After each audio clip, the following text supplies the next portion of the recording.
I'm still in small town US of A. And I want to tell you, we've been talking about what? Saving water on your irrigation, your landscaping needs. Now, at my mother's place, they just sent her a mandatory water restrictions 2 days a week. And I just wanted to share this flyer with you. There's a few different things on what does 36 and the whole town, mind you, they have to reduce their water by 36%, and they've given some tips on how they're going to do that, and I want to give those tips to you. Use a broom to clean outdoor areas instead of your hose. Saves 5 gallons per minute. Use mulch on soil surface. Saves 30 gallons per 1,000 square feet each time.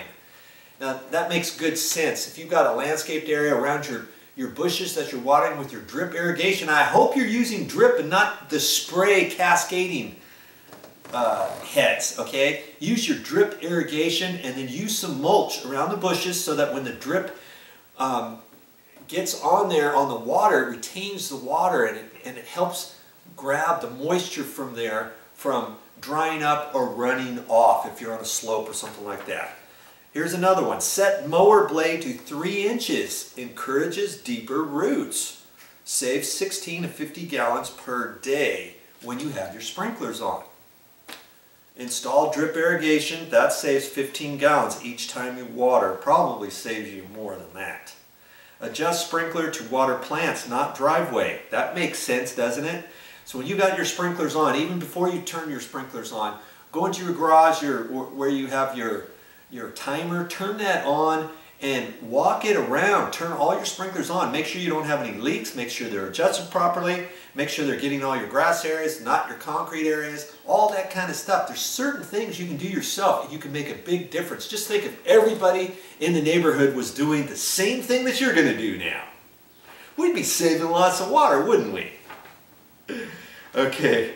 Plant drought-resistant trees and plants. That saves 90 gallons per 1,000 square feet each time. Install a smart controller. That saves 100 to 150 gallons per day when you have your sprinklers on. So I'm not quite sure what type of smart controller they're talking about.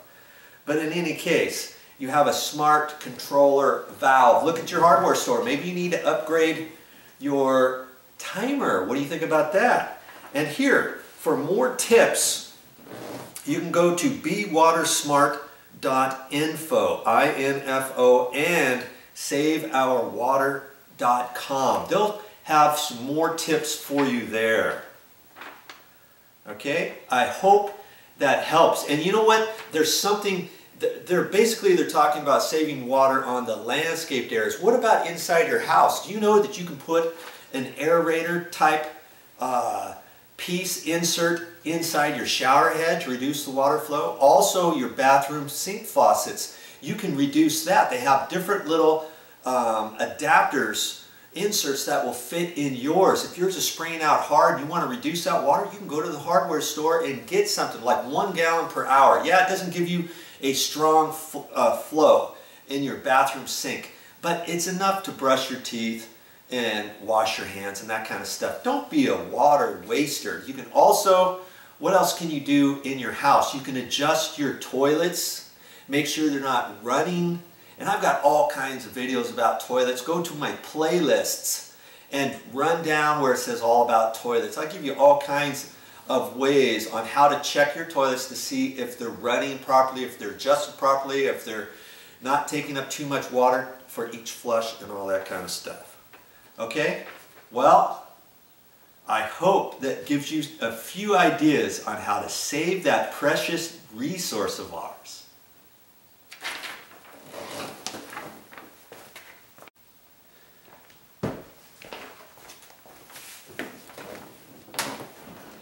Okay, there's some other tips on the mandatory water restriction notice. And they're talking about outdoor irrigation only 2 days per week. And then also when you have your sprinklers on from 8 a.m. to from midnight to 8 a.m. That's when you want to water, or from 9 p.m. until midnight. Don't do it in the middle of the day. You're just wasting water. About 80% of that water is wasted to evaporation. Did you know that? Or if it's windy or something like that, you're not going to get the proper coverages. Fountains and other decorative water features must use recirculating water system. And also, here's a good one. Outdoor irrigation of any kind is prohibited during and up to 48 hours after measurable rainfall. And what I try to do is, if you know it's going to rain tomorrow, turn your sprinkler system off in the garage. Okay, you don't need to have your sprinklers go on that night, because you know it's going to be raining sometime in the night. And then for the next 48 hours, after the rain stops, if it stops the next day, leave your sprinkler system off for another 48 hours. You don't need to water anytime there. Turn your timer off. That's my pet peeve. When it's raining, I see somebody's sprinklers on, or the very next morning after it rains, somebody's just flooding their yard with water, and it's wasteful. Okay? So there's all kinds of tips. Hosing off driveways, patios, and sidewalks and other hard surfaces is prohibited. You don't want to use your water for that. Sweep that off. Blow it off. Don't use your hose like you used to in the old days. This is a new time. We want everybody to do their part. All leaks. Here's another one. All leaks shall be repaired within 5 days or sooner if required by the city. All newly constructed pools and spas must have covers. That's another good idea. And as for the repairs, maybe once every 2 weeks, or at least once a month, you know, when your sprinklers are on, or maybe you can turn the cycles on for just a little bit during the day, and you can walk around, you can see if you have any leaks anywhere, or if you need to make some minor adjustments to your sprinklers. Okay? I think that is all I have for this time. But stick around. I've got more stuff for you to come.